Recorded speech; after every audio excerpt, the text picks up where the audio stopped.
This is your FastCast for Sunday, September 10th.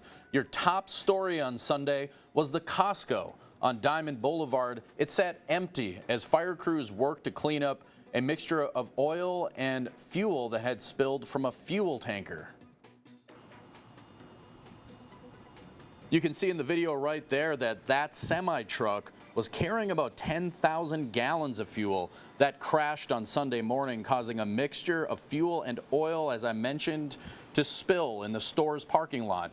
Fire crews were encouraging people to avoid the area as they worked to safely empty the tanker truck of fuel. Multiple fire trucks responded to the crash at about 9 on Sunday morning. Portions of Diamond Boulevard were shut down, and the entire Costco parking lot was empty as the cleanup process was ongoing. A fuel tanker truck, which was delivering fuel, that was overturned, as you saw in the video there, causing that Anchorage Fire Department's Assistant Chief Alex Boyd was saying less than about 100 gallons of oil and fuel to spill in the parking lot. Inlet Energy, which is the owner of the truck that flipped, has been working in coordination with AFD for cleanup to get the rest of the fuel out of the tanker before it can be flipped back over.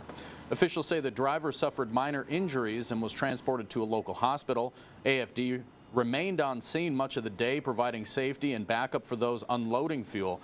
Captain Adam Peterson says to avoid the south side of Costco as crews continue to clean up there because it would be closed for portions of Sunday. In addition, to stay off Diamond Boulevard as crews continue to clean up King Street and C Street on that day. At last check, AFD suspected the cleanup to take about 1 or 2 more hours, and that was as of about 4:30 Sunday afternoon.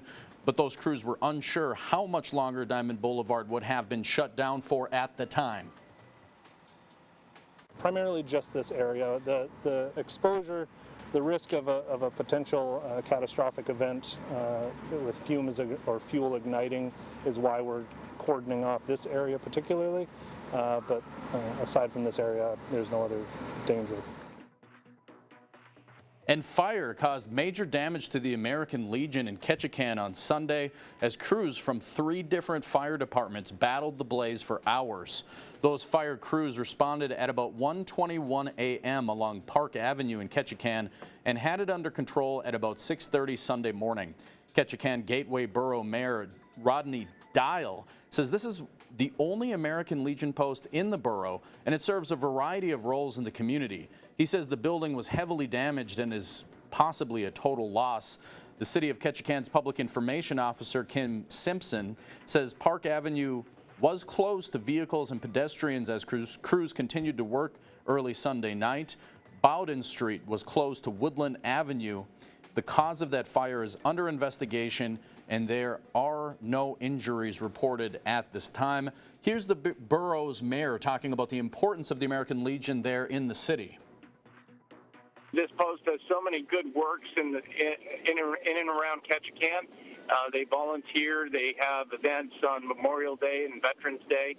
And so for these folks to lose this building, it's just a real sad day and significant loss for the community. An earthquake in Morocco Friday has left more than 2,000 people dead and more than 2,400 injured, at least 1,400 critically, which is a rise from Friday's count. The king of the North African country has ordered a relief commission, and Algeria has offered to help by allowing humanitarian flights. The country is in mourning as it tries to recover. Meanwhile, search and rescue efforts are ongoing. Doctors Without Borders says it's prepared to respond to the earthquake, and meanwhile, relief workers face the challenge of reaching the worst affected villages in the High Atlas, which is a rugged mountain range where settlements are often remote, where many houses crumbled. At last check, NBC News was reporting early Sunday night that there have been no reports of U.S. citizens killed in the earthquake and that a small number of Americans might have been injured. This has been your FastCast for Sunday, September 10th. Be sure to check on air and online for the latest news and information. Thank you so much for watching.